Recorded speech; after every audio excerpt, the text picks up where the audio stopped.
বর্তমানে বাজারে যে আলুর দাম, বীজের দাম তো ঊর্ধ্বগতিতে। কিছু বাদ দিয়ে 30 টাকা কেজি দরে আলু জমিতে আজকে গাড়লাম। আসসালামু আলাইকুম, সবাই কেমন আছেন? আশা করি সবাই ভালো আছেন। কম টাকায় বেশি লাভ করতে গেলে, সত্যি কথা বলতে কি, লাভ বেশি করতে চাইলে নিজের কাজ নিজেই করতে হয়। যাই হোক, বর্তমানে আপনারা তো জানেন বর্তমানে যে আলুর দাম মনে হয় আকাশচুম্বী। এই সময় কৃষকেরা কি করবে কুল পাচ্ছে না। আমিও তো কৃষকের মধ্যে পড়ি, ছোটখাটো একটা শিক্ষিত কৃষক। আপনারা তো জানেন বর্তমানে আলু গাড়ার সময় আলুর যে দাম, এই দামে সাধারণ একটা কৃষক আমার মতো আলু কেনা কি সম্ভব? 100 টাকা কেজি আলু কিনলেও আমি কি লাভ করতে পারবো, তার কি কোনো গ্যারান্টি আছে? তো গ্যারান্টি নেই, আমি আর রিস্ক নিব না। এই জমির জন্য রিস্ক নিব না, কিন্তু আরেকটা জমি আছে আমার 20 শতক, ওটার জন্য অবশ্যই রিস্ক নিতে হবে। যাই হোক, এখন মূল কথা এসে আপনারা অনেকেই ভাববেন যে 100 টাকা কেজি 30 টাকা কেজি আলু কোথায় পাইলো ইনি, এটা অনেকেই ভাবতে পারেন। আমিও আসলে এটা বলার আগে আমিও ভাবছি কি বলতে হবে। এই আলুগুলা যে দেখতেছেন এটা কিন্তু 1 বছর আগের আলু।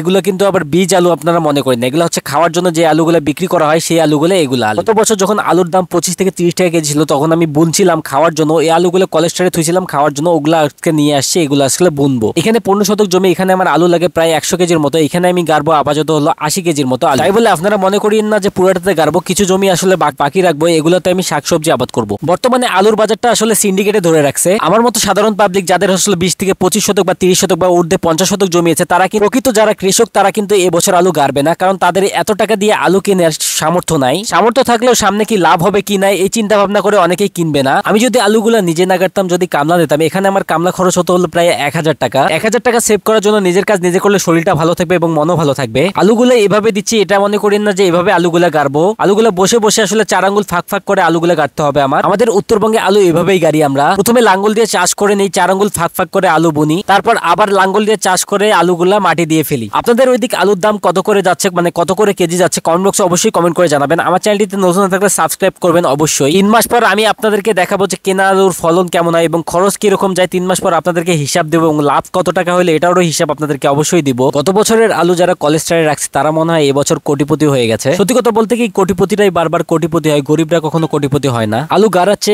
আলুতে আসলে আলু তোলার সময় যে সময়টা লাগে, আলু গাড়াতে তেমন একটা সময় লাগে না। আপনারাও চাইলে এটা করতে পারেন যে বাজারে যে আলুটা কিনতে পাওয়া যায় ওটা আসলে আলুর বীজ হিসেবে আপনারা বনে দেখতে পারেন যে কেমন ফলন হয়। আর ভিডিওটা নতুন দেখে থাকলে অবশ্যই সাবস্ক্রাইব করে আমার সঙ্গে থাকবেন। ধন্যবাদ।